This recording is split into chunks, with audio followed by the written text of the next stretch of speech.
Let me call our meeting to order. Today is Tuesday, June 18th at 9 o'clock. I've asked Commissioner Pickens to give our invocation and Commissioner Wilkinson to do our Pledge of Allegiance. All rise if you're able to do so.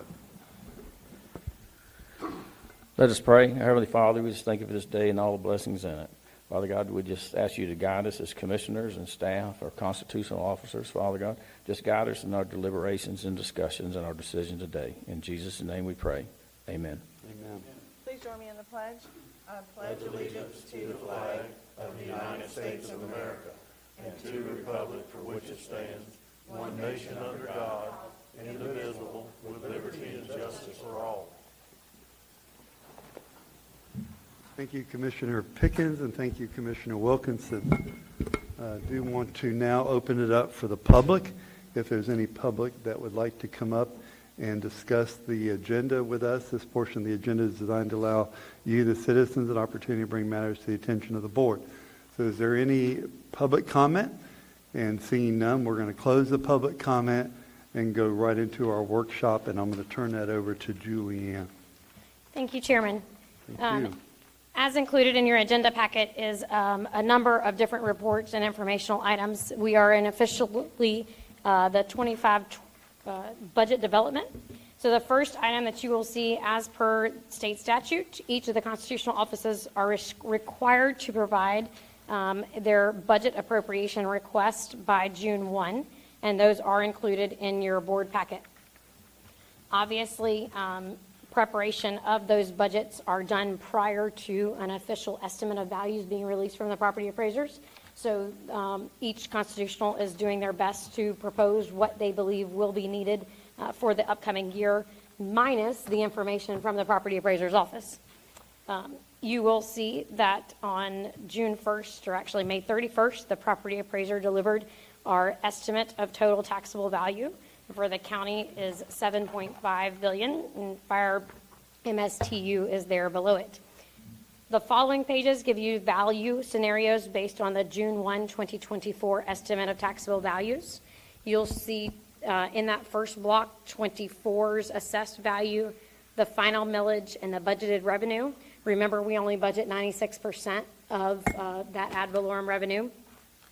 And then you'll see the current estimate for the 25 value, our current millage, and that budgeted revenue. And then you will see the net new revenue, which would be the difference between 24 budgeted revenue and the proposed 25 estimated revenue. That gives you a net new revenue of roughly $8 million. At this time, based on our estimates, we do not believe that GP will have a positive or negative impact on the budget, based on their assessed values that's been provided by the Quattro plant and our current millage rate, what we believe the economic payment will be. That is subject to change, and we would adjust all percentages from that. In the bottom box, you're going to see your constitutional office's 24 appropriation, as well as the percentages. Remember, those percentages are a division of the constitutional's approved budget divided by ad valorem budgeted revenues. So each of those percentages have been calculated based on last year's appropriation and budgeted revenue. When we start talking about the way we have done budget in the past, which is percentage based, the first thing we do is take 20% for the Board of County Commissioners to direct on any board initiatives that they may have. From there, we split it up, ensuring that each constitutional officer gets the full percent of the new ad valorem that would come to them. In the next column, you're going to see proposed fiscal year 25 appropriations. This assumes that we follow the budget-based budgeting, or the percent-based budgeting, with no deviation. In the next column, you're going to see the requested 25 appropriations. This is what was requested by each constitutional. And then in the last column, you're going to see the net difference in the 25 requests versus the proposed appropriation. You'll notice if those columns stand true, or if the request stands true and the appropriations, the percent stand true, then the sheriff's ask would be underfunded by roughly $2 million, the property appraiser by $24,000, and then the clerk of court and the supervisor of elections would actually have a little bit of a surplus there. Again, some things that we all need to remember. This assumes that millage rate stays true and that the estimated value stays true. As we move through the budget cycle, and either of those two factors change, it changes the whole dynamic that we have there below that. In your next report, you have reserve account activity. This is fiscal year 24 approved reserves for the 4 major operational funds that we run, and then the year-to-date balances. So you will see there in the general fund, we've used $1.4 million of general fund reserves, 31, almost 32,000 in transportation, 256 in the fire, and 31 in East Putnam. Please keep in mind, state statute requires us to keep 10% of operating revenue in restricted reserves. As our ad valorem increases, that 10% number increases as well. Then GFOA recommends 16.67% be retained.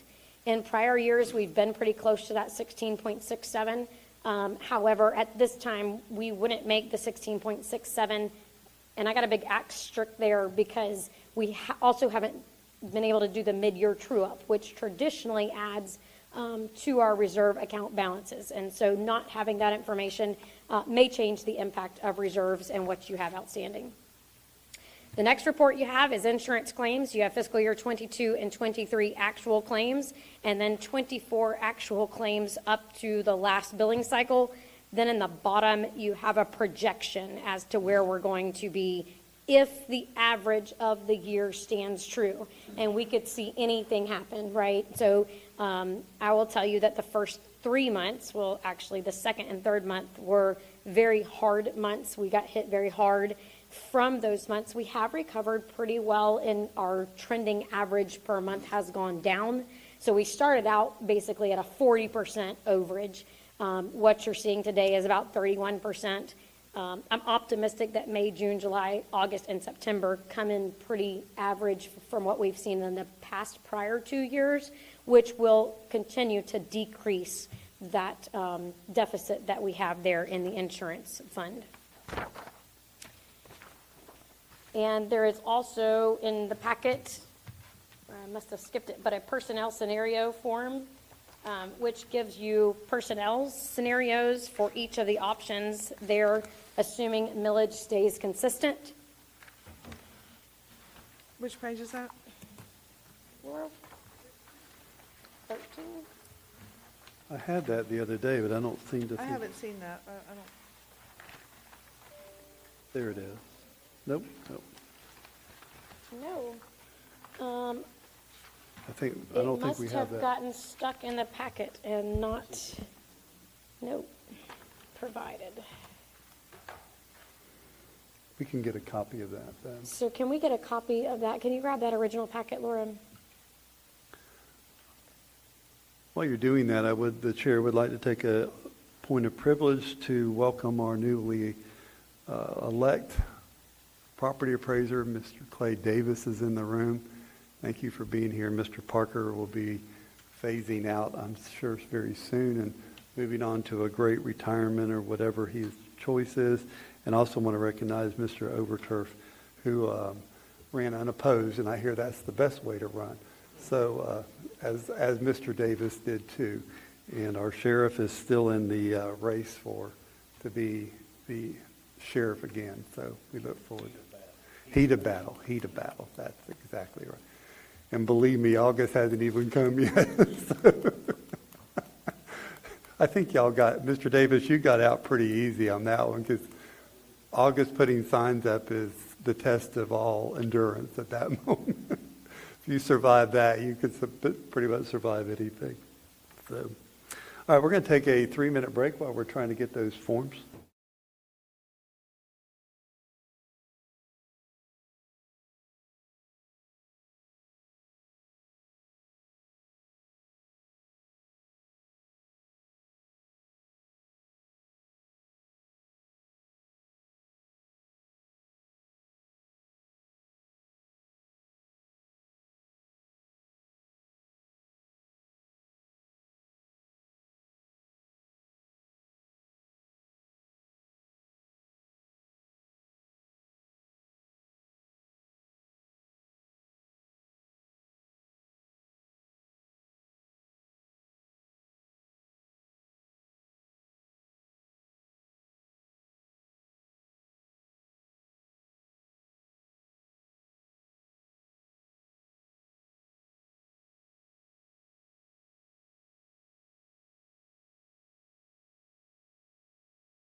Our budget meeting, do want to say that to Commissioner Pickens has a momentous occasion in his family. The Honorable Bobby Pickens is now a judge.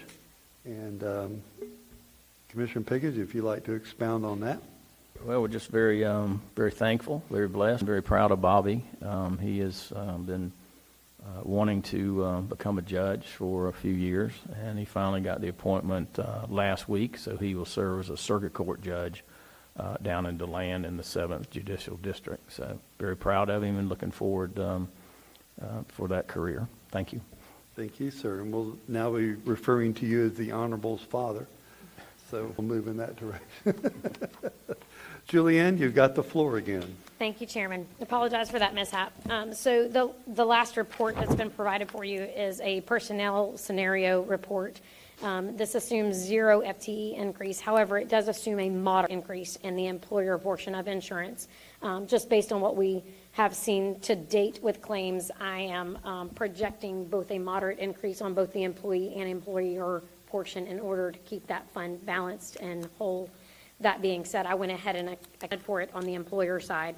So you'll see the approved budget and then the baseline has a net difference, and that accounts for FS and that premium increase. And then what you'll see there is 4 different scenarios with a 3%, 4%, 5%, 6% cost of living. And the impact there, the net impact is that bottom line from where we are today. That being calculated out, we do have some Department of Labor standards that are changing that we're still assessing what the impact is going to be. They're changing the threshold for salaried employees and the exemption status. It may have some impact to, it would be individualized, so it wouldn't be across the board, but we will have a couple of adjustments that are required to be made by DOL standards. While it's early in the budget process, we are already in receipt of notice from some of our external agencies with significant cost increase. The most significant of that to date that's been received, a lot of them are still outstanding, but a share for matching fund for Medicaid is going to experience a 21% increase. That actually goes into effect July.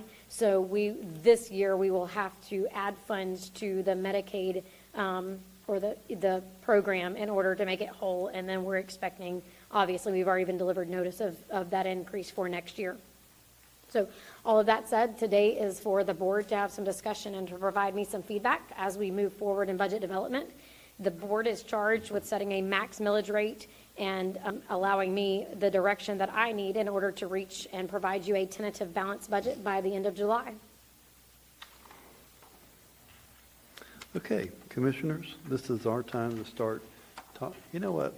Yeah, let's do that. Commissioners, any comments so far before I open it up to the constitutionals if they want to? Commissioner Turner? Yes. So without us having year-end numbers, how is that going to impact our reserve funds that we haven't been able to true up from the end of the year? I mean, basically, we are going to have a true up at some point. It may be a year and a half later, but trying not to be facetious about this, but we haven't had a true up, so we don't know what our fund balances truly are at the end of last year yet, correct? Yes, sir, that's true. The impact to you all is that I would tell you that right now we should be very, very, very conservative in allocating reserve dollars to any particular project or utilizing them for an upcoming expense until we have those true numbers.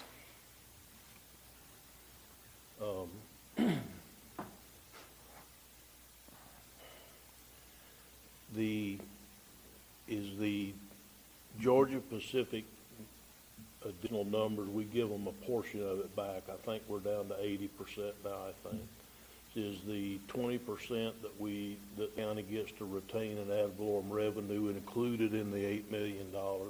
Yes, sir, it is. It went to 20% last year, so this is the second year. So you're not seeing a increase, right, in net new revenue from GP, because essentially you're actually losing. You're not losing money, but their value increased. So there's, but it's a net neutral right now offset, assuming the value stays the same and the village stays the same. Now, last year, we were negative because the assessed value changed dramatically from the estimate to assessed, and so we ended up having to move money from general fund reserves over.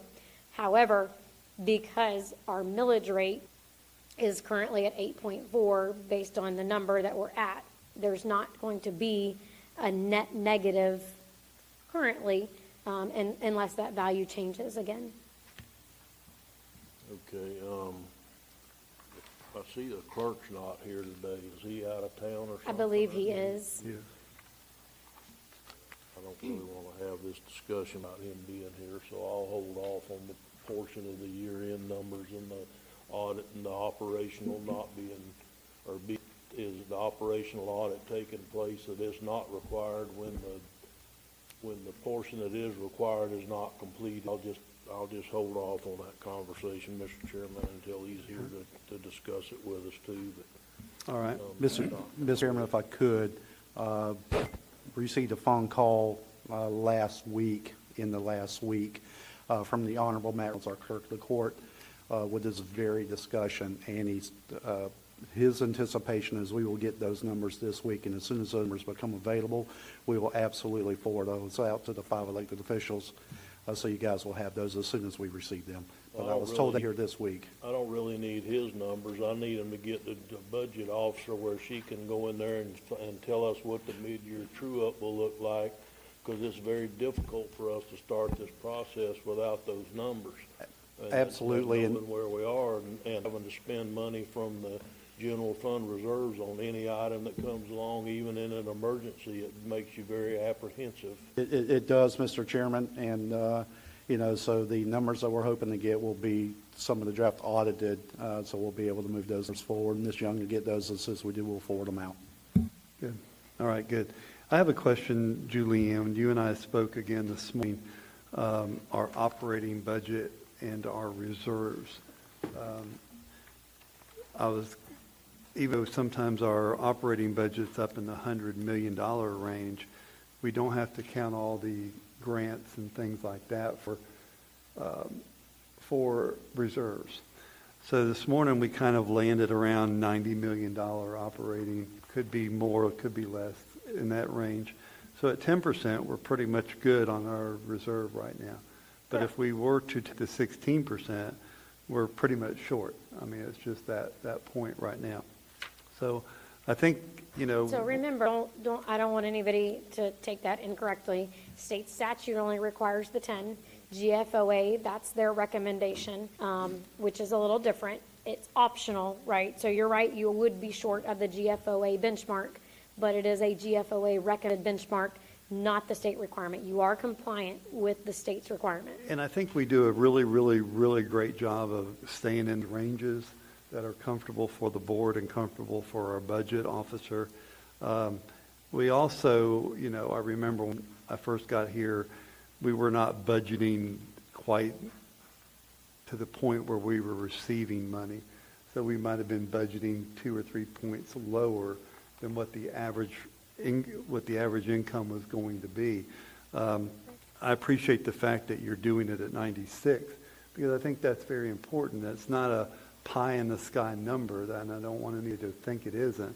It's a number that we feel very comfortable with, that historically we've been collecting 96% of our ad valorem revenues or other revenues in that manner. So I do appreciate that. First couple of years of budgeting, you got to figure out all the nuances, and once you get it down a little bit, it comes a little bit easier for you. But Commissioner Turner is right. Once we get that true up, then we'll be able to know what our reserves should be or close to being, and we can budget at. But right now, this is the start of a conversation, start of a budget process, and I'm glad we're having the talk about, because we didn't have the talk about money back then. We didn't have the talk about increases or decreases. We just hold the line, don't get anything new, throw the keys down. I don't want this department anymore. That was a terrible, terrible time, and I hope no commissioner ever has to go through, or constitutional has to go through, those types of scenarios again. Mr. Turner, you have your light on, sir?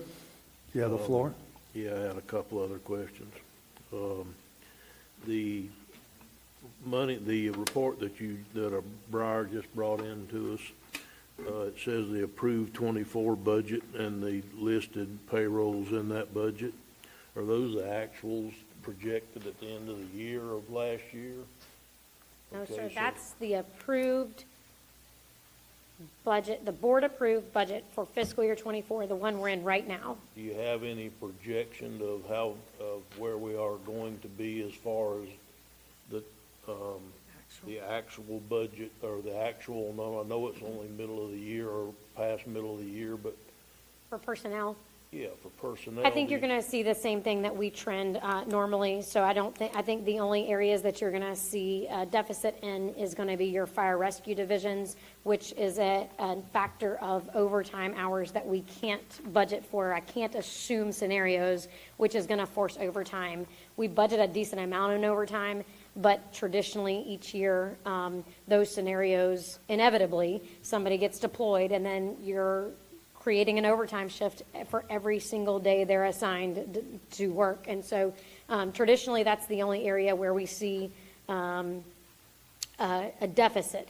I also do not, we are not showing high levels of attrition dollars because thankfully most of our departments are operating at capacity or full FTEs. We've got one or two that may have a vacancy for a month or two, but for the most part, most of our departments are running at the FTEs allocated to them. Okay, at our last insurance committee meeting, we were showing that the self-insured insurance was not doing well as far as budgeted revenue, as far as what we had budgeted for them to do. I know that a few moments ago when you were doing your initial analogy for us, that you mentioned that it was trending a little better than what it has, and we need to find some wood to knock on when we say that, but it was trending a little better. It seems like last year during our mid-year true-up, we actually took some of the money and put it towards health insurance. We did. We did. We did both health insurance and work comp.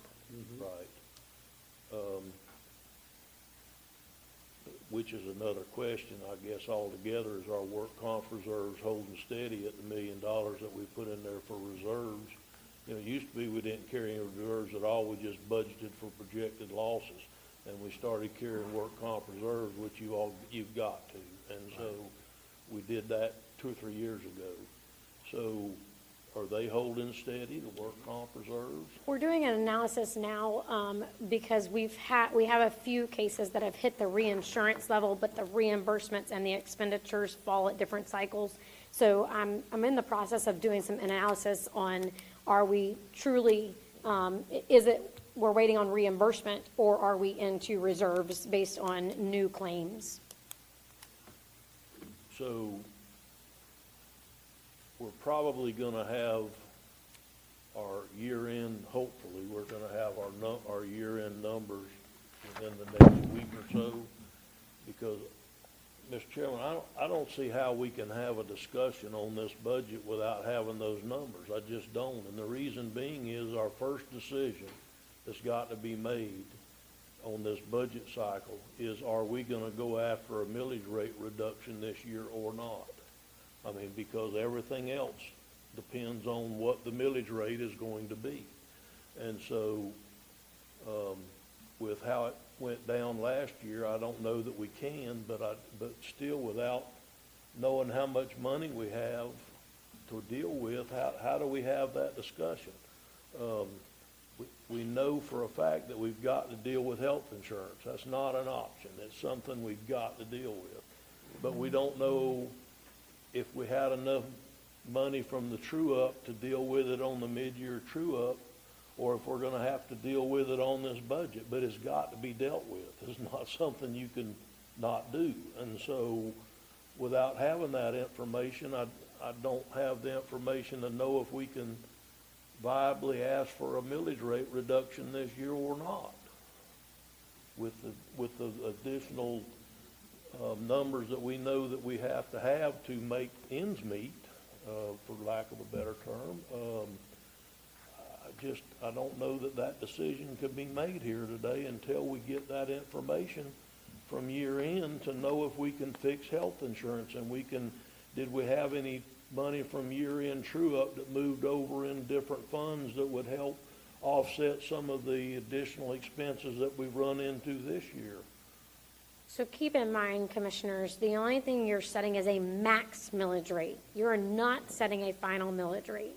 You are setting the maximum millage rate, and it is really just, it doesn't have to truly be set until the end of July. However, we've got to build a tentative budget.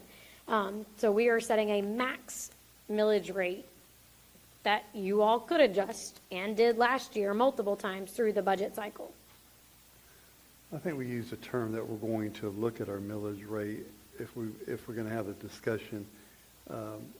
Like you said, we don't have to set the maximum until next month, so we're good on that. But we got to give you some direction on where to go from here to build it. And I'm with Commissioner Turner, although we do have reserves, so we're good there.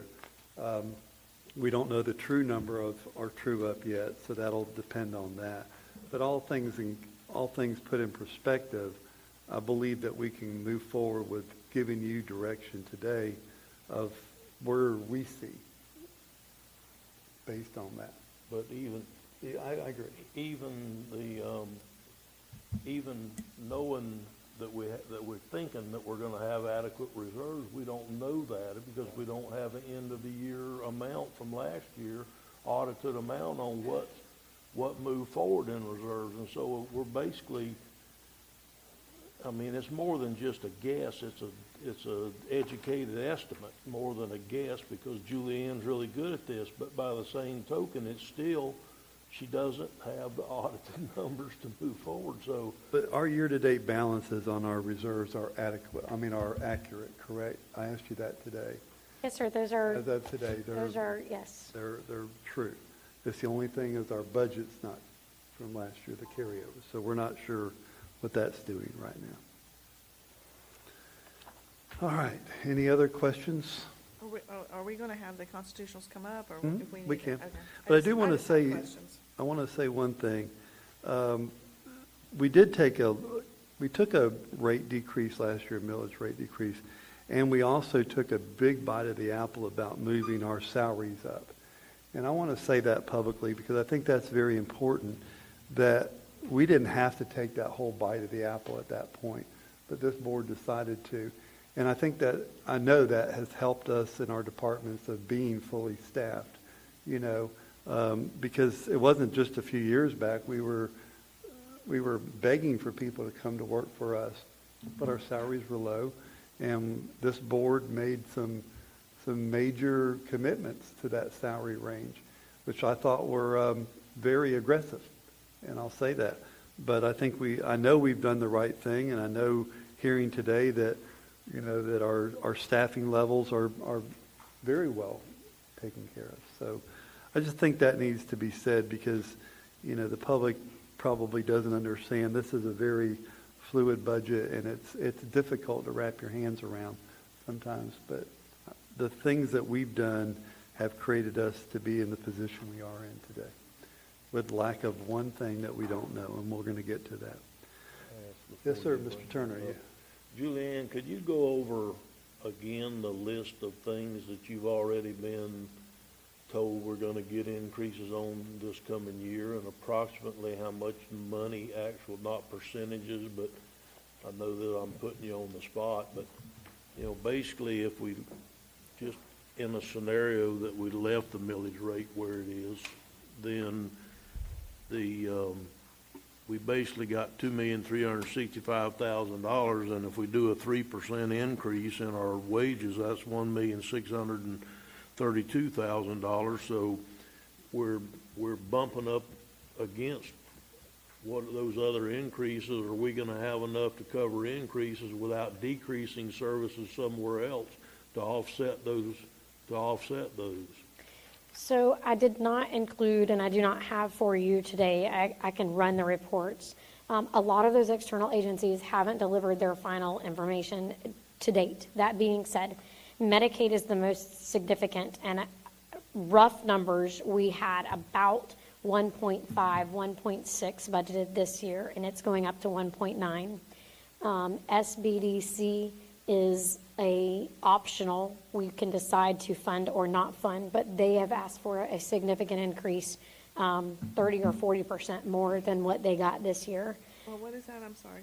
The Small Business Development Center that we co-fund through the county.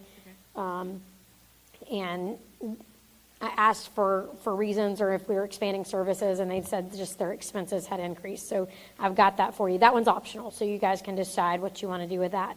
The tax collector's revenue assessment will increase. I don't know by how much. Some of that is dependent upon the school board's millage being set, but every time assessed values increase, the 3% that has to go out to the tax collector for both the board and the school board, because we're required by state law to pay for her revenue collection, or their revenue collection, will have to increase.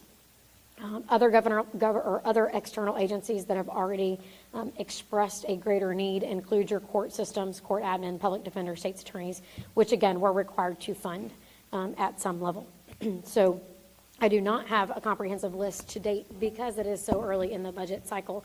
But to date, so far, our external agencies are requesting some increases, and some of them being non-negotiable. The other one that traditionally is very high for us is the medical examiner's office, and we do not have data back yet on what the Putnam County's share of their budget is going to be for the upcoming year.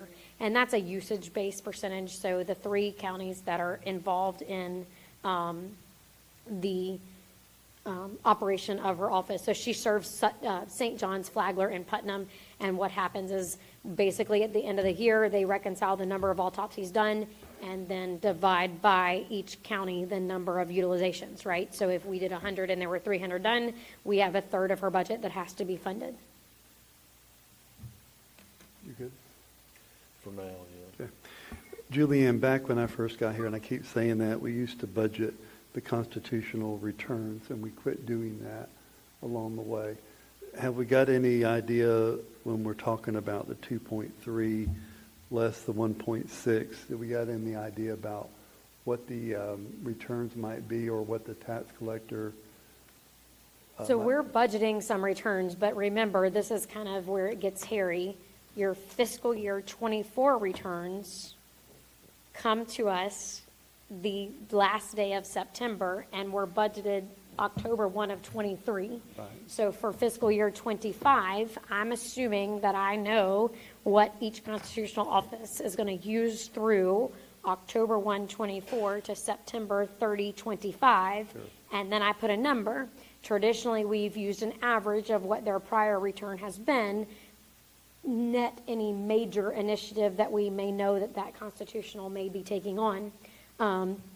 So traditionally, Linda Myers has had a decent return. We usually budget $300,000 to $400,000. Just virtue of the sheriff's office has traditionally not had a return, so there's nothing there.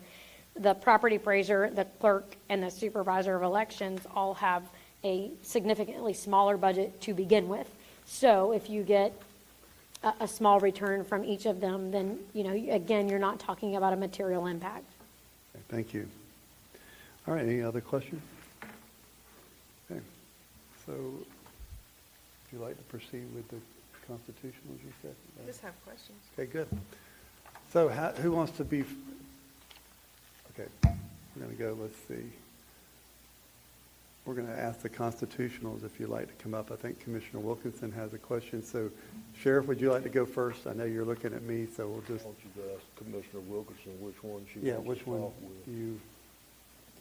which one would you Am I like? the only one asking questions? No, but if you have a question, which one? Okay. Okay. Good morning. Good Good morning, morning. sir. Don't mean to put you in the Have a hot. specific question, Commissioner Wilkinson? I do. Let me look at your budget real quick.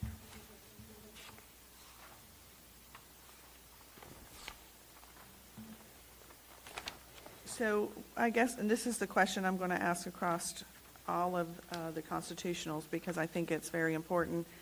How much of a raise or an increase do you see, or that you worked into your budget for your staff as far as a percentage? I mean, we're looking somewhere from 3 to 6. Where are you guys at? We're at 5% built into this current proposed budget. 5% is built in. And are you adding new FTEs? Yes, built into this budget is a total of 10 positions, 6 for patrol and 4 in corrections.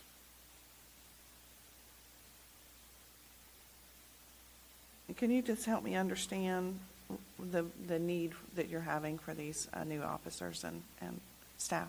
Sure. So our jail population continues to rise, as well as our call volume. And even though our crime is at probably a 40 to 50-year low, we've seen a significant reduction over the last 8 years of almost 60% in crime. But what we're not seeing is a reduction in call volume, and it's primarily quality of life issues, speeding vehicles in neighborhoods and things of that nature, that really, without these additional positions, our response times continue to grow and grow. Okay, and then as far as equipment, will you be purchasing new vehicles in this budget year? Generally speaking, we try and replace a portion of our fleet every year so that we're not burdened with a significant expenditure in vehicles in any given year. And you've gone from leasing vehicles to purchasing vehicles? We have not leased vehicles at the sheriff's office since 2006, Oh, okay. I think. Okay, all right. And so, I don't mean to put you on the spot, but I do need to ask this question.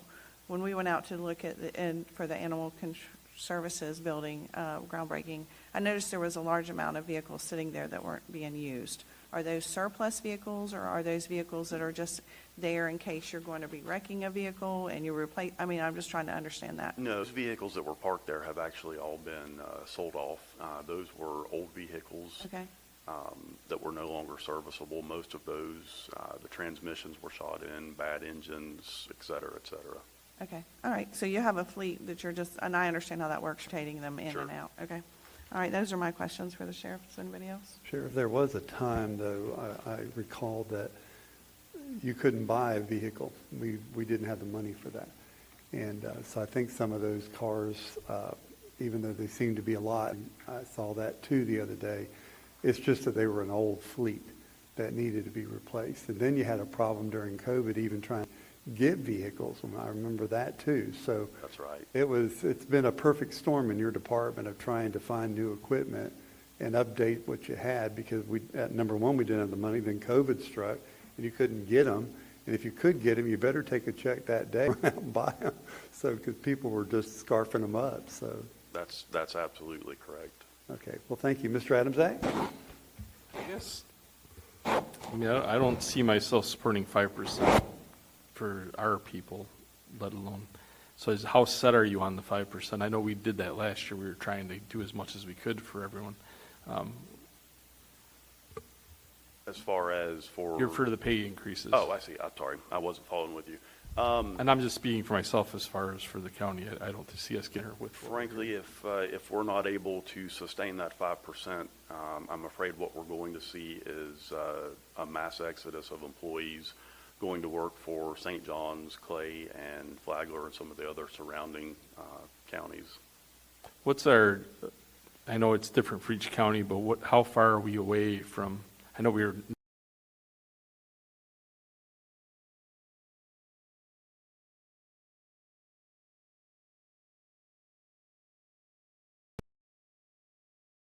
it in prior years. So we Has that now had expanded? done some work to close that gap substantially.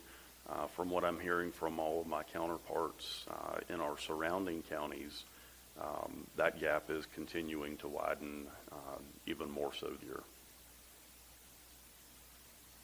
That's all I have for now. Thank you. Thank you. Mr. Turner? Thank you, Mr. Chairman. Sheriff, you know, for several years, we've tried to maintain a percent-based budget. And the only way that we can make that happen is if we all try to play the game.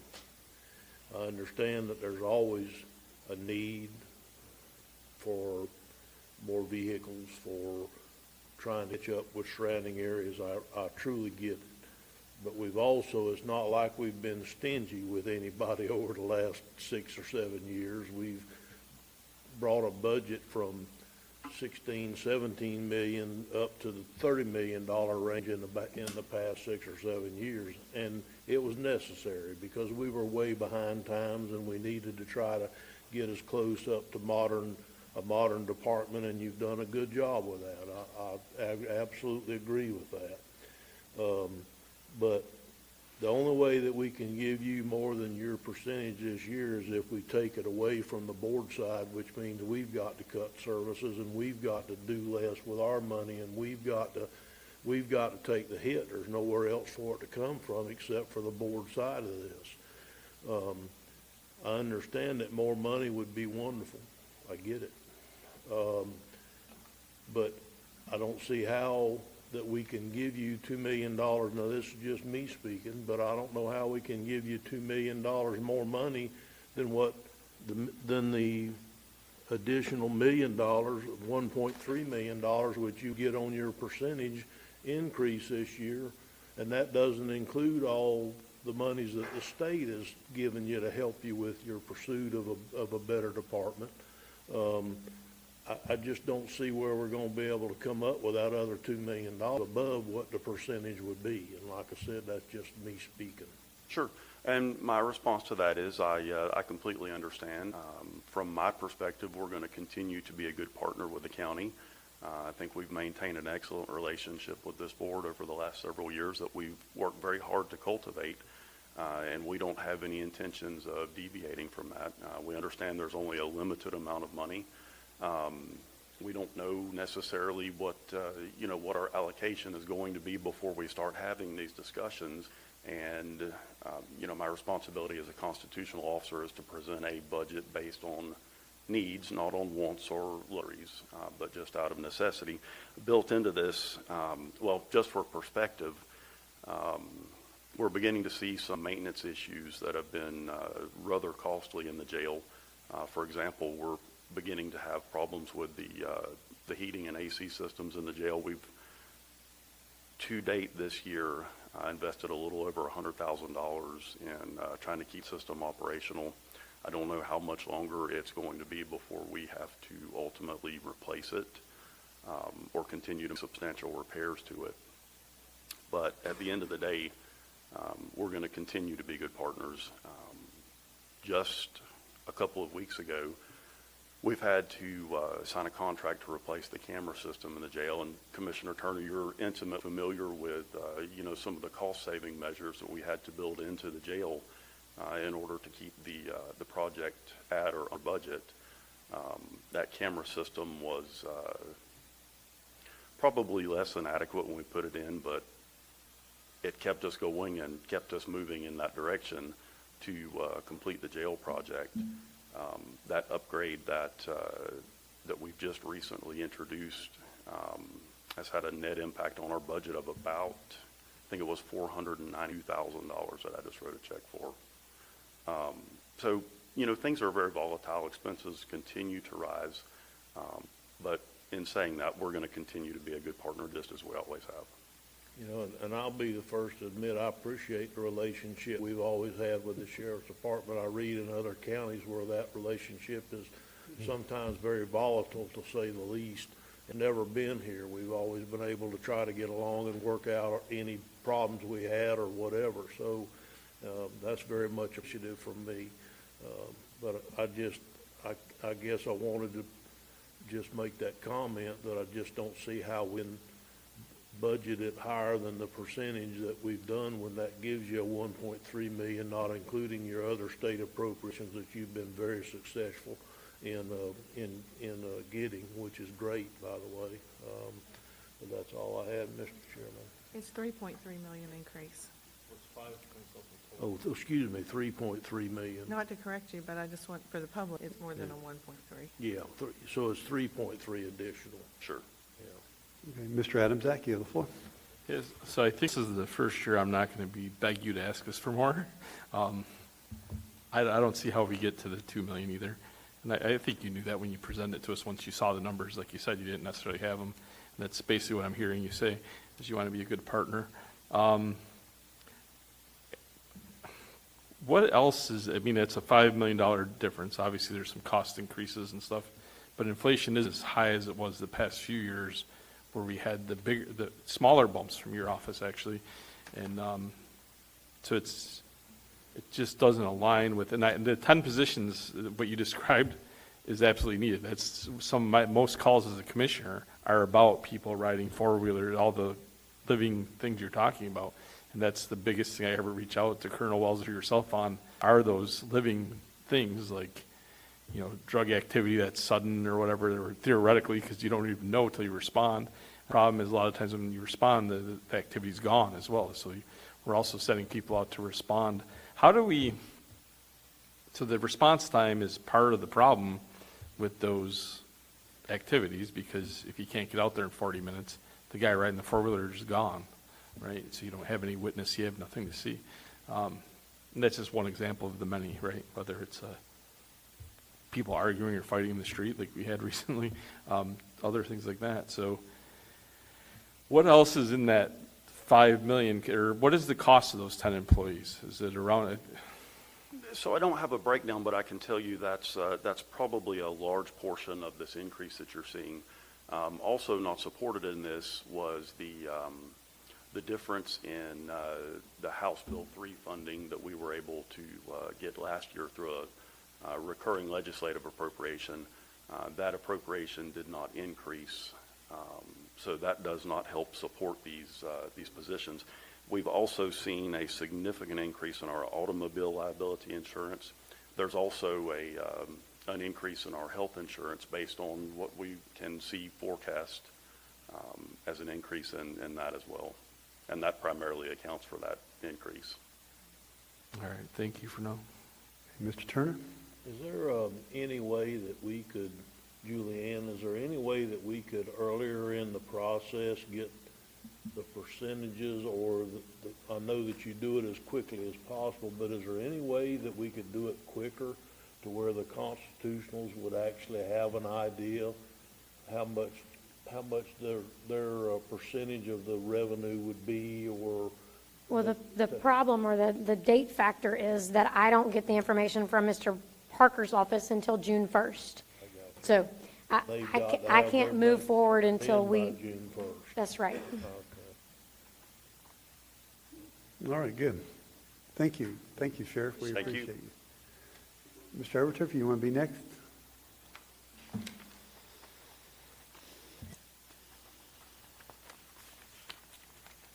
Ms. Wilkinson, you had some questions? It's the same question. I think I've already done the math. You're looking for a 6% increase for your raises for your staff, is that correct? 4. 4? Okay, so your employee salaries, because you had to budget in the other portions. Right. I got it, Right. okay. Yes, ma'am. So you're looking for a 4% increase. Thank you for your conservative leadership in your budget. I appreciate that. And if That's you all don't, if you don't mind, I wanted to just say to the 3 of the 5 that'll be leaving, this is your last time as far as budgets. And I've always tried to be as fair as I could, and with the administration, when I needed more, I've asked, and you all were willing to do it, and when I didn't, I cut back. And I just want to say thank you to you all, for that. And as the sheriff said, we always try to keep the best relationship that we can.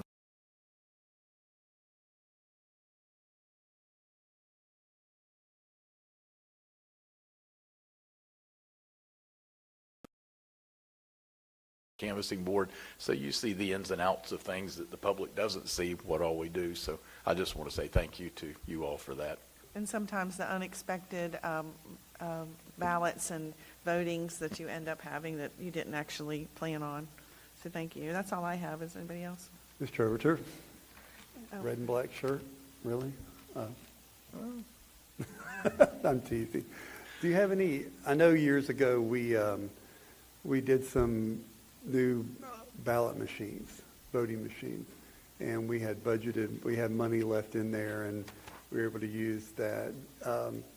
What's the lifespan on those machines? Because I really thought she was going to, so I've saved that because I thought she might ask me, do you have anything? The administrator and I have had a discussion about a year ago, and I said, just to put it on your radar, we're 8 years into the equipment that we bought in 2016. Probably we've got a couple more years, maybe 4, maybe 6. Again, it sometimes depends on state requirements. If a lawsuit gets passed and all of a sudden something is told that we've got to change something, then of course we might have to do something sooner. But I do want to keep that, you all to keep that part of it in mind, that at some point in the next few years, we will have to reach out. As you said, we were very fortunate. Supervisor Hersey had put, and they don't allow that anymore, but he had started a savings account for that purpose, and there was $75,000 that he passed over to Ms. McCool, and then she passed it to me, and we used that money along with, I think Mr. Leary wanted to use Better Place funds Right. to do that, and so we purchased those, not leased them, but we purchased that. So at some point, that is going to be a decision that we'll all have to get together and make. And then again, prices have increased. We were able to negotiate in 16 a really good deal. It was about $100,000 less than what Ms. McCool had gotten an estimate for 3 or 4 years before that. So we were able to really leverage a lot of stuff, and I think it really worked out for the county and for the voters, here. But that is definitely something that, somebody will have to undertake that in the next, few years. So I'd rather put it on your radar and let you be thinking about it, and, so we can all work together on it. Well, sometimes if the state changes what they want to do, we could possibly ask for money from them, but, we'll see how that goes. But I just want you to know, I appreciate you. I know that, every constitutional is important to this county. Not one's any more important, but elections, they're very important, and getting those numbers right. And, you hear about the horror stories throughout the nation, and I just don't see that. I don't see how that could ever take place in Putnam County, but, you hear about them, and Right. you go, how in the world does that take place? But, Each state, everybody hollers about states' rights, but I have people all the time, why don't you move to Pennsylvania and teach them how to run it, or Arizona or Georgia? And it's like, because it is states' rights. Each state has a right to decide, and then each county in the state, and so we all 67 of us in Florida do the very best that we can to be as accurate and as professional as possible. And also, we all try to do the exact same thing. So if a judge looks at you, he may say, Larry, I'm sorry, you all did it wrong, but that meant all of us. So it's not sort of us out on the limb, and it got cut off behind us, that kind of thing. And I'll just kind of give an observation. I was looking at a voting map scenario on the primaries the other day, and voters would be shocked if they looked in their neighborhood to see who voted in a primary based on mapping only. You'd go, oh my Lord. I mean, it's bad.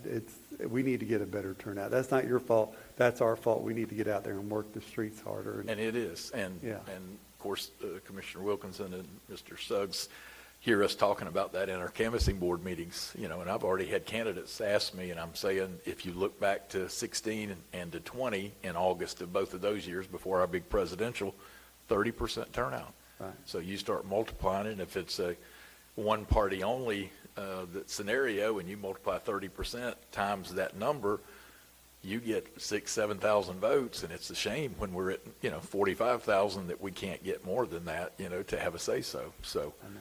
But And if you look at the map nationwide and see where the big counties that really control the nation, yeah. Florida has, 6 counties, but if you look at nationwide, very minimal areas that control the major population of votes, so. Mr. Chairman, I appreciate. I know, I've gone off the It deep don't end. have squat to do with budget. You're welcome. You gained knowledge today, though. Mr. Adams, you have the floor. Yeah, I guess I just wanted to say this out loud. I was looking between the 3% and 4% for the county, so I would hope that our constitutionals would consider that same across the board if that's possible. So just from what inflation CPI is, ideally we do 4.1, but with the way the budget looks, I don't think we could get there. So I would think somewhere around 3.8, that gives us, we match CPI, and then we're slightly less actually. So our cost of living really isn't keeping up with inflation, but it's better than the 3.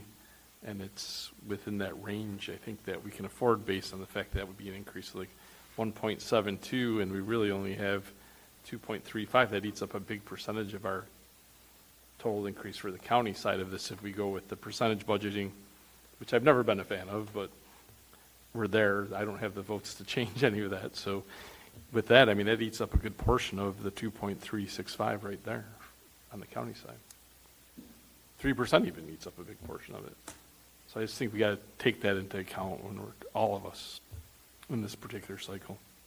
All right, thank you. Any I other think it affects our ability to recruit and retain as well. It honestly does. So I understand what you're saying. From a sheriff's perspective, from everyone's perspective, it's going to impact all of us in our ability to retain and keep. Yes, sir, Mr. Turner. I think part of what the problem is has been identified, and I don't really know a solution, is that the constitutionals they're required to turn in their budget about the same time that we find out what the numbers are. So it wouldn't make sense for a constitutional to turn in a budget of 50 cents when they got $2 coming. I mean, in their percentage, it just wouldn't make sense. I mean, if I was sitting in the constitutional shoes, I would do that same thing. And so, and it's the same thing with the percentage on employees. They don't want to budget a 3% and then the county give a 4%. That isn't what you want to do. And so, you know, I guess hopefully when we can make the decision of what percentage we're going to give the employees, then the other constitutionals will, I would hope, would join in with the commission in unity and try to give all our employees as much as we can, but not, that one didn't get more than others. So I wish there was a way to fix that, but I just don't know the solution to it. You're correct. All right, thank you, Mr. Overturf. Appreciate it. Mr. Parker?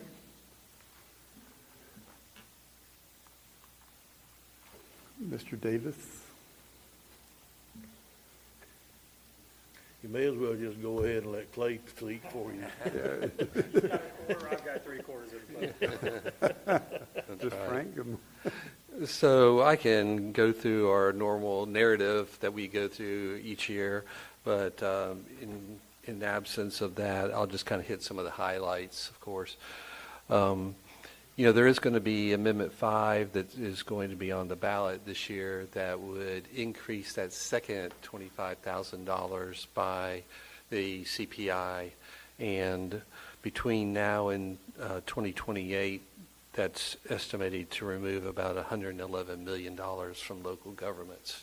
So you just need to be aware of that. Won't affect schools, but it does affect local governments.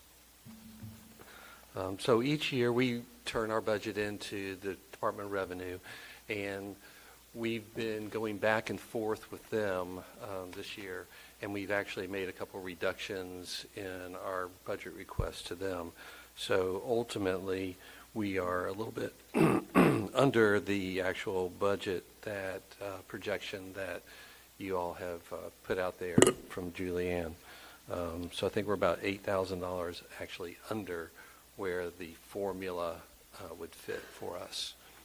So we are looking at, and so we can only give raises based on whatever the state does or whatever you do, okay? So currently in our budget is the state increase of 3%, but we would match whatever the county comes up with, if it's more than that 3%.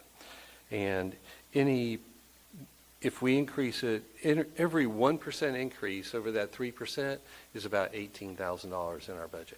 Okay. So if you go to 4, it'd be $18,000 more. Mm-hmm. And so last year we turned in $201,863 in excess fees back to the county.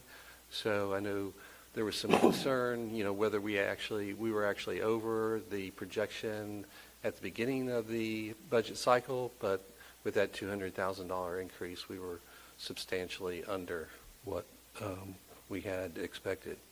And we turned in a 2-wheel drive truck to the county. You know, kind of back to your comments, how hard it was to get vehicles, during that time period. So we had to get what we could take. And so last year, we did replace the two-wheel drive with a four-wheel drive. But we were able to turn that two-wheel drive in very good condition back into the county. And this year, we are projecting somewhere around a $200,000 excess fee coming back to the county. So we're short a position, and we have an interview tomorrow, so keep that in your prayers if you would, for a commercial manager position that we've been vacant for over a year.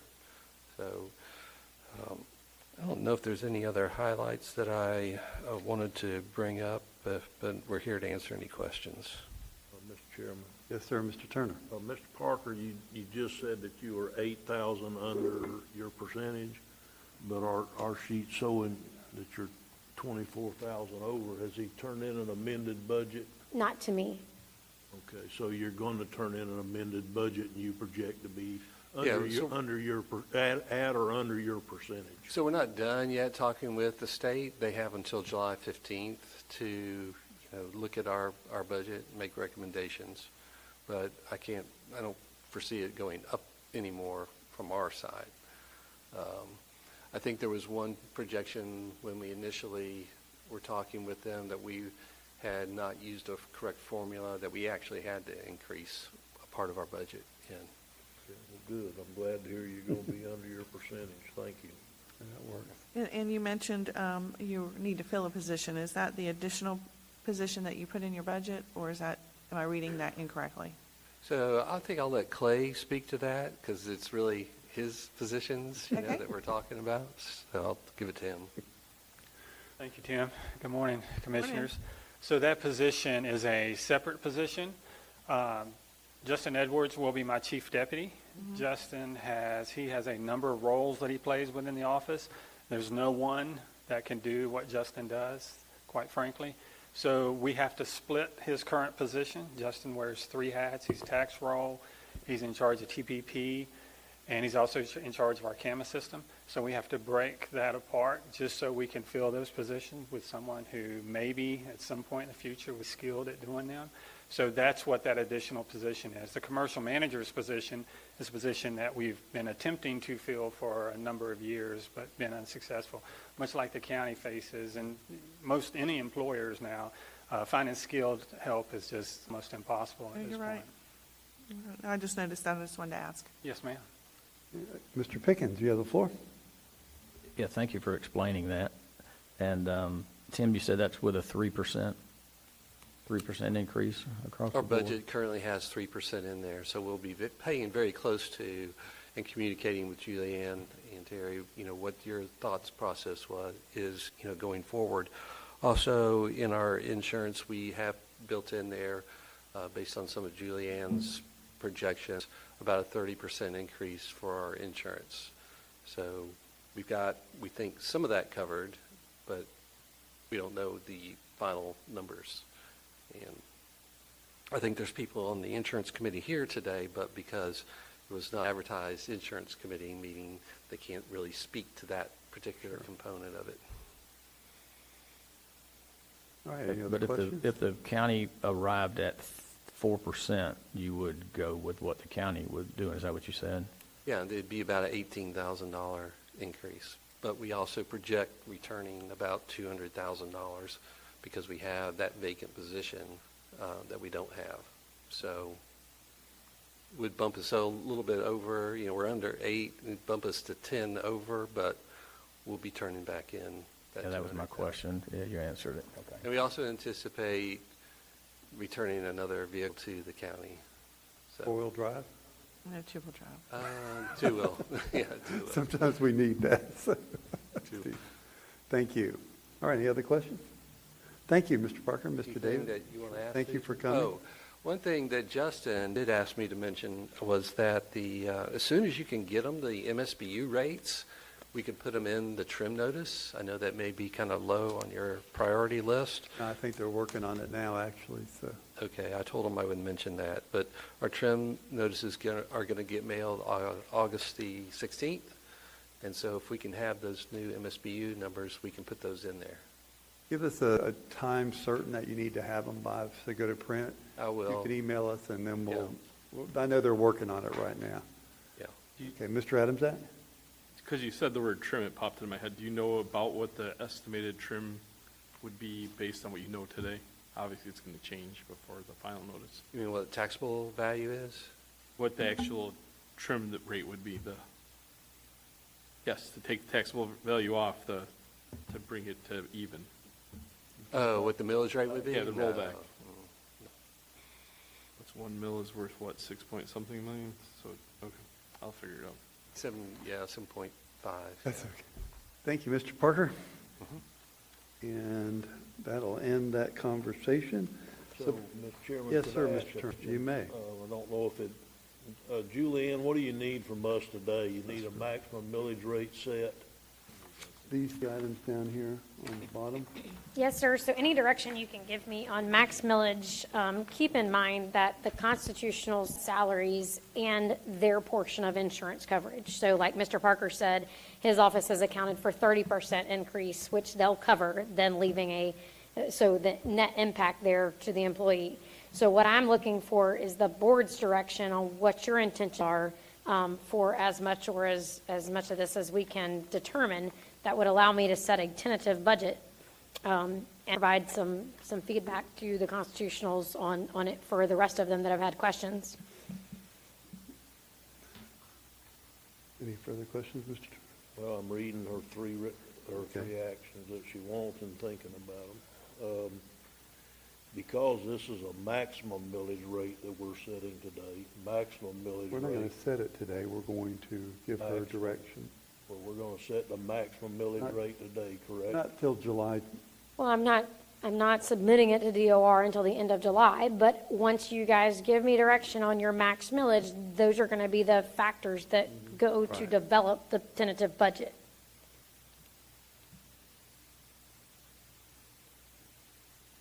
Well, I'm probably gonna make everybody in this room faint. But the way things happened at the end of last year, I think we ended up taking 2 years millage rate decrease in 1 year. I agree. Because we ended up taking a decrease right at the end of the very year. And we found out it was an all or none, and we were gonna take part. And so we ended up taking it all to keep from not being able to take any. So that being done and knowing what expenses that we've got coming, knowing that we got at least a $2 million deficit this year in our healthcare system, or I say at least, that's my projection, I guess, but I'll bet it's not gonna be far off. I just don't see how we can take another deduction in a millage rate decrease this year. Like I said, I'm probably gonna make everybody faint because I think you should do it whenever you possibly can, but you also have to have fiduciary responsibility here too, into making sure that you can make ends meet without cutting services to the point where it hurts. And I don't see how you can take a decrease in the millage rate after taking two substantial ones last year, and on top of that, give a 3% or whatever the board decides, 3%. I think the state's talking 3% this year, so a 3% pay raise. I just don't see how that I can do it. So, Mr. Chairman, I'm willing to make a motion that we set our max millage rate at 8.8441. A proper motion. Do we have a second? Second. Any further discussion on that motion? Seeing none, all in favor signify by saying aye. Aye. Opposed, like sign, the ayes. Aye. Okay, I'm sorry, 4-1. And, okay, the next item, so our millage rate will be maximum will be 8.8441.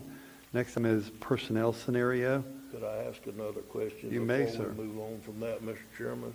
Julianne, at what point, once the budget pans out a little more and we see that we may have more than what I'm assuming that we're going to have or whatever, at what point, without really messing things up, can we decrease the millage rate if we decided to do that into the future? I mean, you pretty much need it now, don't you, for budgeting purposes, or? It would make my life easy, though the legal answer is all the way up until our final budget hearing on September 30th, and then, well, we won't do it for that second meeting in September. And then, assuming the small chance of an administrative action that would happen in the first week of October. So legal answer is, theoretically, you could reduce all the way into the first week of October for administrative purposes, but the second meeting in September would be the legal answer. However, there's a lot that goes into every time we make an adjustment to millage, the number of adjustments that have to be made to the budget, I to the understand. to the percents. So if it turns out that this year, that at the end of the year, the actual revenue, last-minute revenue projections are higher, or whatever it was, that for 2 out of the last 3 years, we were able to give a reduction in millage rate because it was basically found money, for lack of a better term, money that we didn't expect. And so we were able to use that as a millage rate reduction. We could still do that right up to the end, just like we did 2 out of the last 3 years, correct? Yes, sir. The administrative function happens after we submit everything, and usually it comes in like the 5th of October, somewhere in there, 4th, 5th. That's where we notice of those final values and whether or not there's an allowance for an administrative reduction. Okay. Mr. Chair. Yes, sir. Yes, So this ma'am. question holds true for the scenario for personnel. So if we say 3, 4, 5, whatever percentage we come up with today, you're looking at building out your budget based on that, but we could change it all the way up to September as well? You can change personnel at any time, right? Personnel is set by we could change personnel today if all things considered. So there's no legal, I guess, requirement of when personnel is. The things that I've tried very hard to get you guys the information or understanding of timing is personnel COLAs are in some form or fashion needed for your constitutionals, because although we can't dictate anything, if we know the sheriff's office is at 5%, it's going to put a very difficult scenario on the county to keeping, and vice versa, right? Not just the sheriff's office, because he's competing with our sheriff's office. We're competing at some point with everybody, and so it's one of those things. But the second factor to that is the compounding question: what is the board going to pass on for insurance rates to your employees? Because the net difference there again brings out another separation in employee benefits that has to be considered. And so we can adjust personnel at any time, but, and we make sure that our personnel on our side say, once they start hearing the board's made a decision to do X, we say this is tentative. It could change. So you can adjust it all the way at any time. But if I may, Mr. Chairman, I would rather, knowing that we're going to have to put more money in health care this year to keep the employees from paying a very larger percentage of what it costs than what they are now, I would rather this is just me speaking, but I would rather give the 3% match the state and then try to come up with more money for the health insurance to make it sustainable or more sustainable later in the summer, and then the employees maybe won't have to put in as high as they normally would, even if we end up going up some like we did last year. We had a very small increase in health premiums last year, but obviously it was a very small percentage compared to what we actually needed, because we're $2 million additional dollars upside down. Yeah. And so I'm willing at this point to make a motion, Mr. Chairman, that we try to match the state and do a 3% pay increase. So do the fiscal year 25 with a 3%? Yes, sir. I'll second it. Proper motion, proper second. Any further discussion, Yes. Mr. Adamsack? Yeah. I can't get there on this. I think we have to at least do 3.6 to match CPI. I really would prefer to see 4.1 to give actually a little bit of a bump above what an employee sees, not just matching what they currently take in, so that at least gives a 0.5% of a raise against inflation.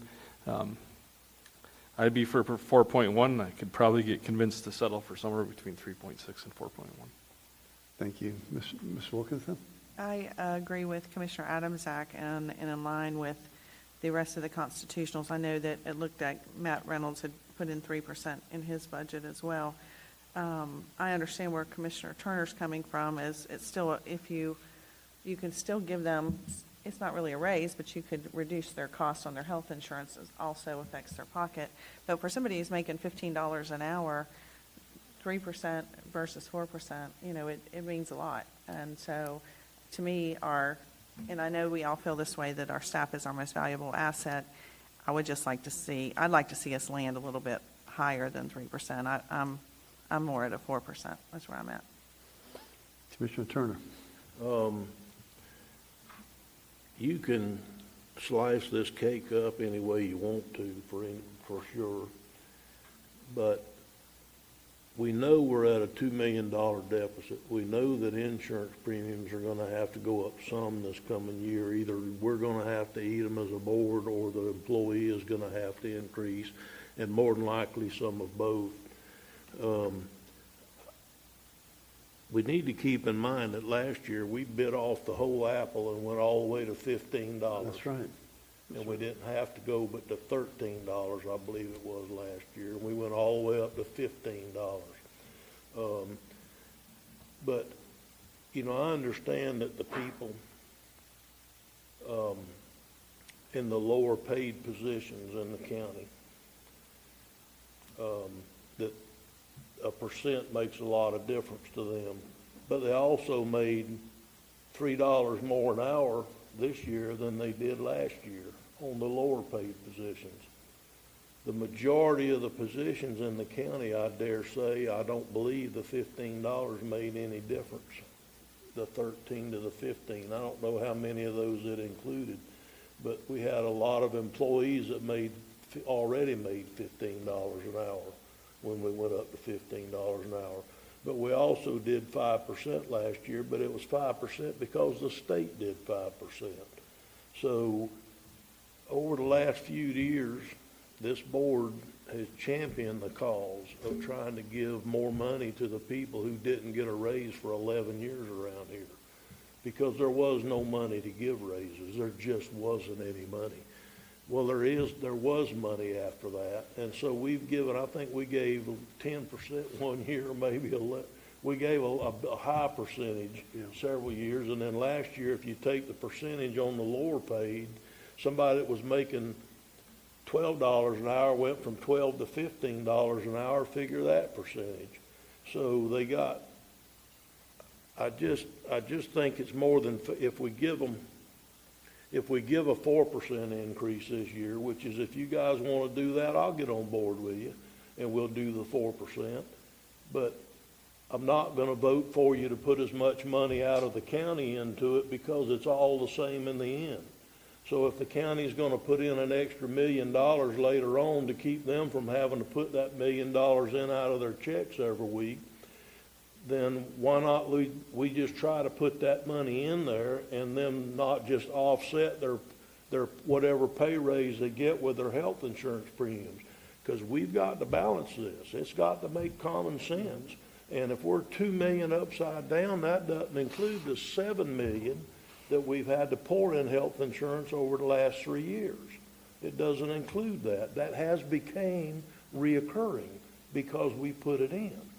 That $7 million has become reoccurring. And now if we put in another $2 million this year, it's going to be reoccurring again.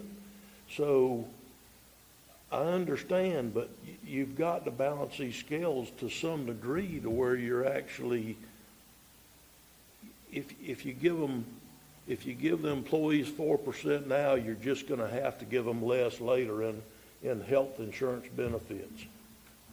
There's only so many apples in the barrel.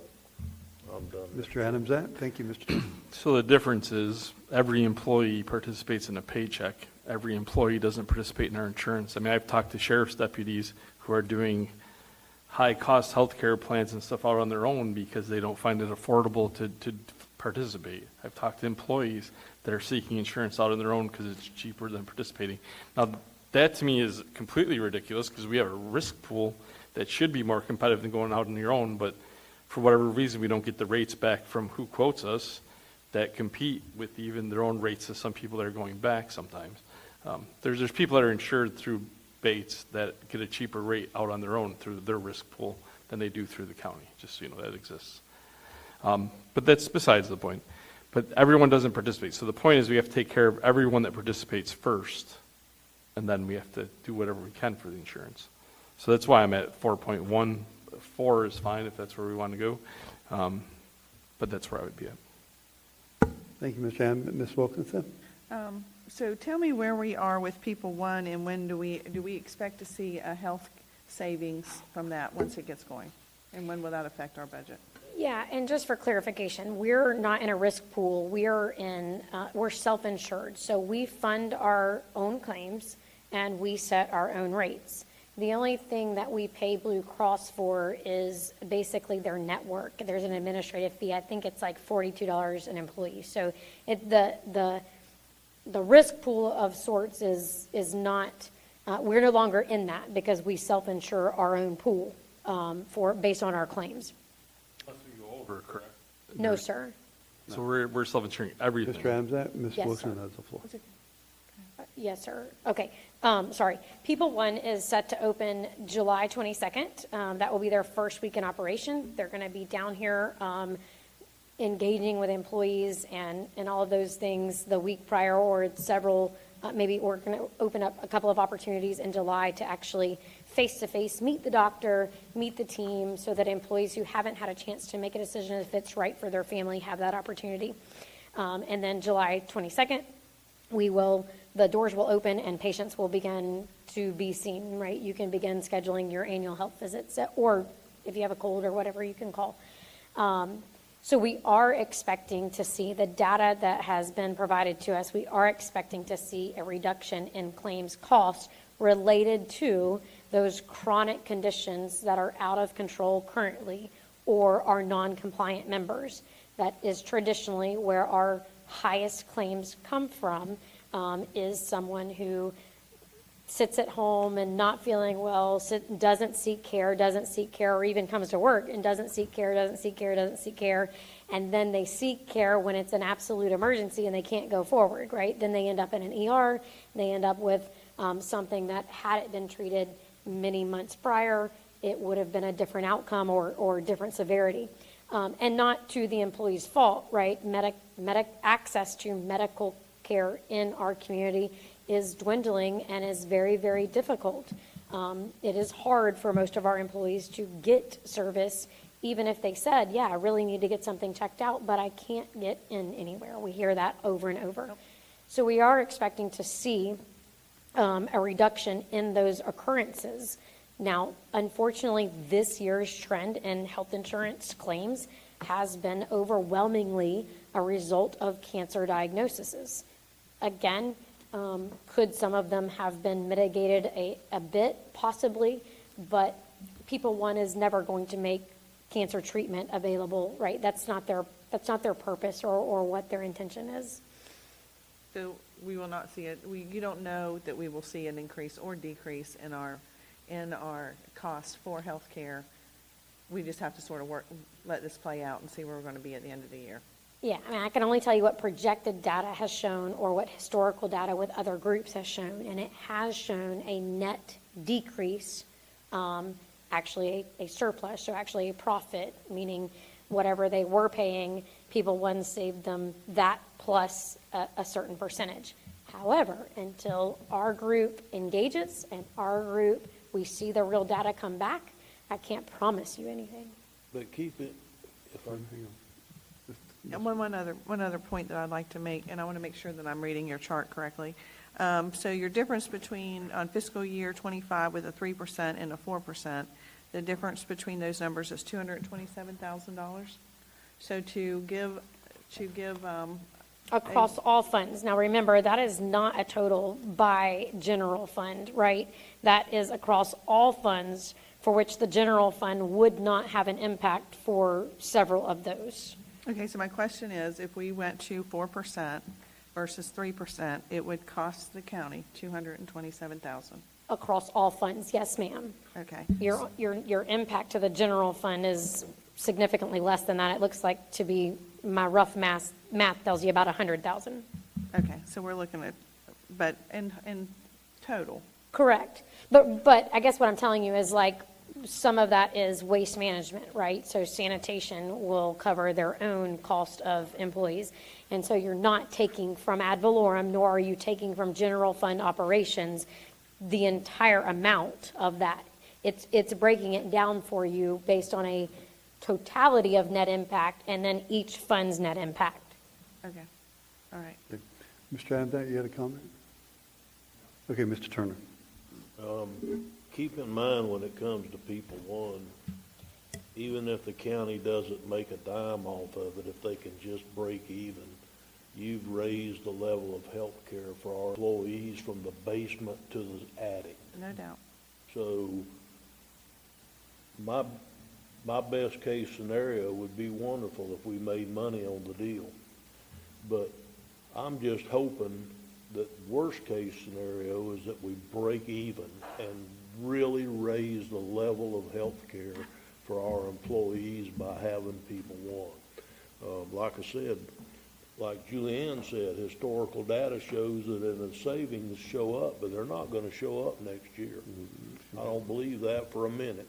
I hope I'm wrong, but I don't believe that for a minute. I think it's going to take a year or two for this to start working out to where there's a savings and a historical savings over a period of time. It's just not going to happen a month.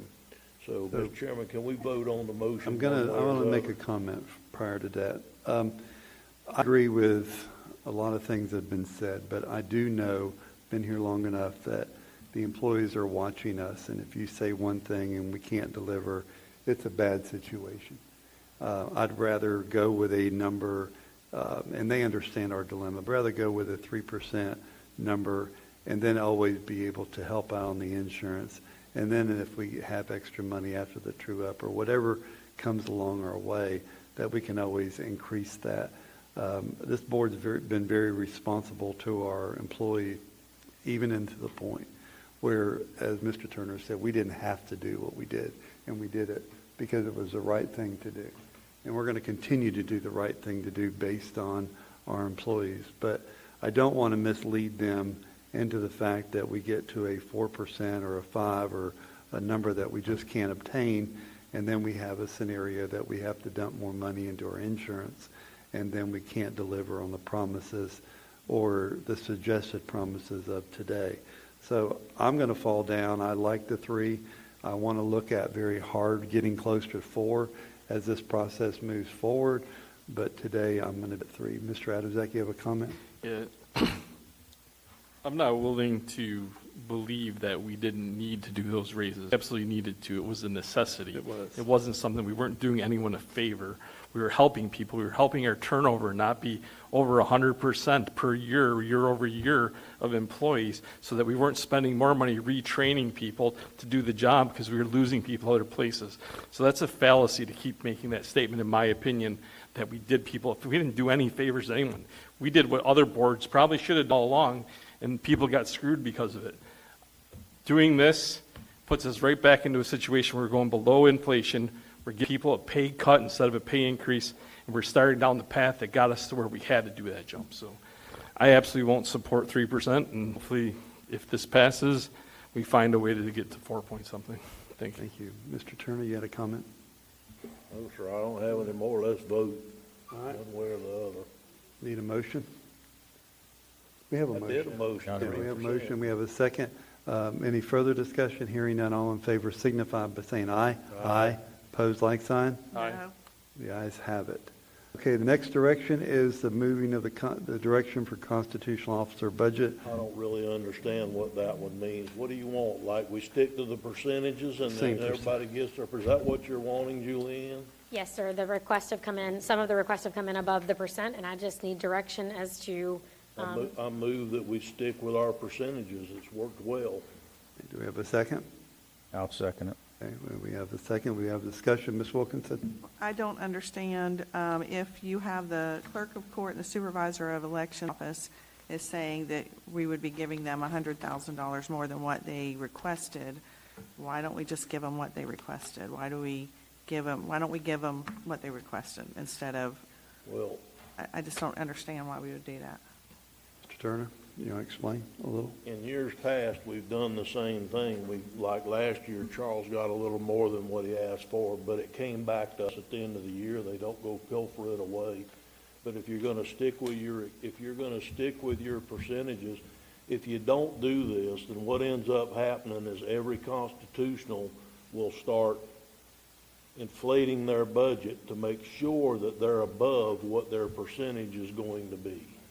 So if you're gonna have a true percentage budget like we've been trying to do for the last several years, then, and it's worked out well, by the way, then you've got to give the people their percentage, and then it's returned at the end of the year when they don't spend it. I mean, Charles returned the money at the end of the year that he got. I'm sorry for the number, but I think it was $24,000 additional dollars last year over his requested budget. But whatever y'all want to do. Mr. Adams, that?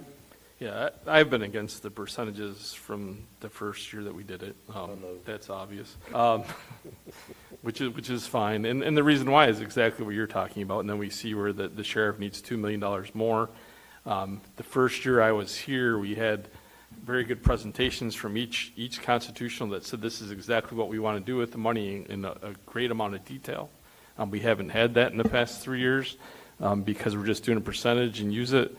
And that allowed us to understand better. They're not, at least it allowed me to understand better. And I've had conversations with constitutionals through the years. That's why in the past I've said to the sheriff, are you sure we're giving you enough? And I've asked fire EMS, are you sure we're doing enough for you? Different areas, public works, same thing. Are we sure we have enough for what we want to do? I agree. I don't think we should give more. That doesn't make any sense. If anything, it would be in reserve. And if they needed more, they would come to us and they would say, hey, we have an overage because we didn't see it, and we need 60. I think we had a couple instances this past year with the clerk of courts where they needed money for some renovations, things like that, and we did it. I think that's how budgeting should work, but that's just me. Thank you, Mr. Adams. That Mr. Turner?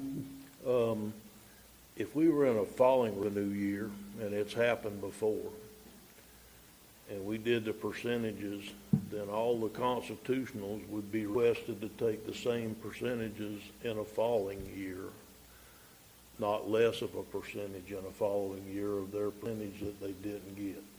So that's not the case this year, but it could happen sometime in the future. You can't tell me that it can't. Look at 08, 9, 10, 11, and 12 when property values went down in the county. They didn't go up. So ad valorem revenue went down in the county. They didn't go up. I believe that to be the case. If I'm wrong, Mr. Parker tell me, because he was certainly here then. So the case being is, if I don't have an issue whatsoever, if y'all want to, or you want me to change a motion or withdraw the motion to include that we give them a percentage or their ask, whichever is lower, that's fine with me. But I don't know that that's a fair percentage budgeting. The money comes back at the end of the year. So anyhow, I'm going to let my motion stand, Mr. Chairman.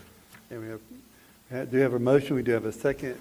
No more further comment. All in favor signify by saying aye. Aye. Opposed, like sign. Aye. The ayes have it. Thank you very much. Appreciate that conversation. And now we'll go to clerk of the court's not here today. County attorney's not here today.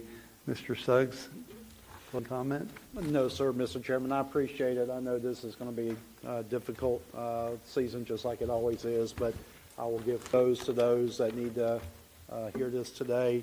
I believe your administration has put you folks in a great position where you got folks here that are very great, awesome at what they do, and we're very fortunate to have those folks. And so I am confident that the budget that Ms. Young will bring back to you based on the information here today will be one that you'll be very above. So thank you. Thank you, Mr. Suggs. Mr. Pickens.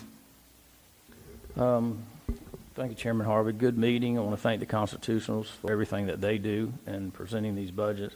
staff for what's already been done, and what you'll continue to do through this, especially Julianne, and for the board's discussions. I'm not going to, beat this thing up much. Other each budget for the last 7 years for me, they've all been tough. This one's no different. We just got to get working and hopefully fund everybody to the point where they can continue the services that they've been able to provide, and that also means our side also. So anyway, that's all I have. Thank you. Thank you. Mr. Adamczak? Yeah, no, I appreciate all the work that went into it by all the constitutionals and staff. I think that this is a great starting point. Without having all the data, obviously the starting point is the starting point. And, just like we said, they didn't have all the data that we were going to present, and we didn't have all the data for what the tax rates could be, all that other stuff. So until literally 18 days ago. So I think it's a great start, and on several things I'm never going to move off of, so that's where I'm going to be. So, but understand that we have to do the best we can with what we have. Thank you. Thank you. Mr. Turner? Mr. Chairman, I would also like to thank constitutionals, and I want to state again something I stated earlier. I wish we could figure out a way to give the constitutionals the information earlier in this process. If there's any way that we could figure, even if it was an estimate on what it, I understand, Julianne, I'm not being critical. I'm just saying I wish there was some way that we could do that, because if we could, then they could build their budgets around their percentages, and this would be seamless. But Chairman Turner, Absolutely seamless. I think what you're missing is the estimates come from the constitutionals. I understand that. So I don't know how we would deliver anything back to them. I've just said I'm not being critical, Julianne. I'm just saying that I wish that there was some way that maybe we can work with Mr. Davis on trying to get the numbers a little earlier, perhaps next year. I won't be here, but it would certainly help the commissioners sitting in this seat if they had even if it was a projected number of what these numbers would be. And so then hopefully everybody could build their budget around their percentages, and this whole process would be seamless.